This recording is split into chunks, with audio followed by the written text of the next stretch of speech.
എന്റെ മുമ്പിൽ ഈ സദസ് കാണുമ്പോൾ സദസ്സിന്റെ എണ്ണം കൊണ്ടല്ല ഞാൻ ആവേശം കൊള്ളുന്നത്. 2 വർഷങ്ങൾക്ക് മുമ്പ് കോഴിക്കോട്ട് സ്റ്റേഡിയം ഗ്രൗണ്ടിൽ തടിച്ചുകൂടിയ ജനസമൂഹവുമായി തുലനം ചെയ്യുമ്പോൾ ഈ സദസ്സിന് സംഖ്യാധിക്യമില്ല.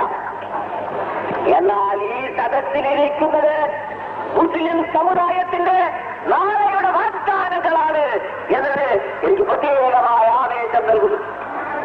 എന്തൊരു ആനന്ദമാണ് ഇപ്പോഴുള്ളത്. പ്രിയപ്പെട്ട മക്കളെ, ഈ പ്രധാന കൊടുങ്കാറ്റുകൾക്കെതിരിൽ, വെള്ളപ്പൊക്കങ്ങൾക്കെതിരിൽ, ദേവാദികൾക്കെതിരിൽ ഞങ്ങൾ കെട്ടിപ്പടി വിളിച്ചുകൊണ്ടുപോയ തട്ടാതെ മുട്ടാതെ അക്കരെ എത്തിച്ച ഈ പ്രധാന നിങ്ങൾ യുവജനങ്ങളിൽ നിങ്ങൾ ഏറ്റുവാങ്ങുക എന്ന് മാത്രമേ ഞാൻ നിങ്ങളോട് പറയുന്നുള്ളൂ.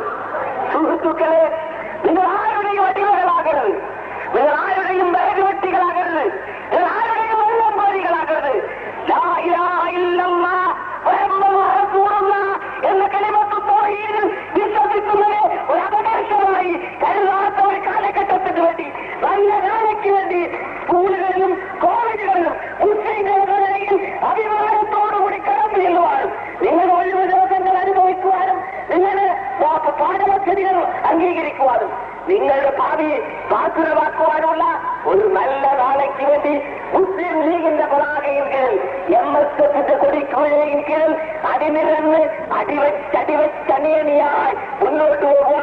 നിങ്ങൾ അങ്ങനെ മുന്നോട്ട് പോകുന്നത് കാണുമ്പോൾ പോകുന്ന തലമുറയുടെ പ്രതിനിധികളായ ഞങ്ങൾ, അനേകം സംഗതികൾ കണ്ട ഞങ്ങൾ വാസ്തവത്തിൽ ആനന്ദകുന്തിലാവും.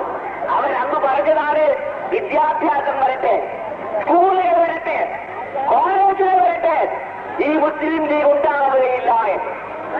ആ വ്യാജപ്രവാചകന്മാരോട് ഞാനൊന്ന് പറയട്ടെ, പഞ്ചായത്ത് തോറും എന്നോണം സ്കൂളുകൾ വന്നു, താലൂക്കുകൾ തോറും കോളേജുകൾ വന്നു, സമുദായത്തിലാകെ ആണും പെണ്ണും വിദ്യാഭ്യാസം ഉണ്ടായി.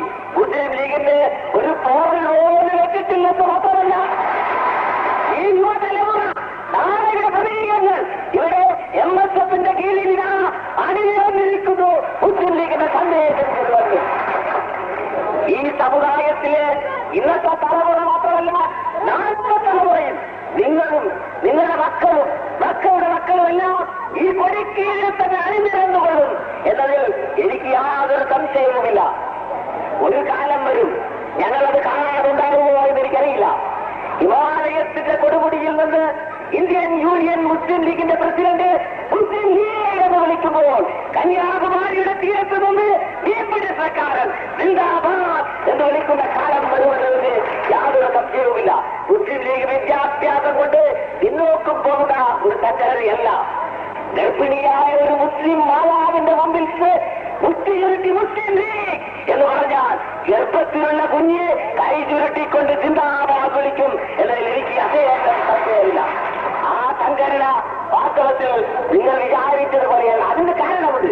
ഞങ്ങൾക്ക് പൊരുതുന്നത് ഈ പോയിപ്പോകുന്ന തലമുറയ്ക്ക് വേണ്ടിയല്ല, ഈ യുവതലമുറയ്ക്ക് വേണ്ടിയാണ്. നിങ്ങൾക്ക് ഉദ്യോഗം ലഭിക്കാൻ, നിങ്ങൾക്ക് സ്ഥാനമാനങ്ങൾ ലഭിക്കാൻ, നിങ്ങൾക്ക് പദവികൾ ലഭിക്കാൻ, നിങ്ങൾ ഉയർന്നു വരാൻ, നിങ്ങൾ അഭിമാനമുള്ള പൗരന്മാരാകാൻ വേണ്ടിയാണ്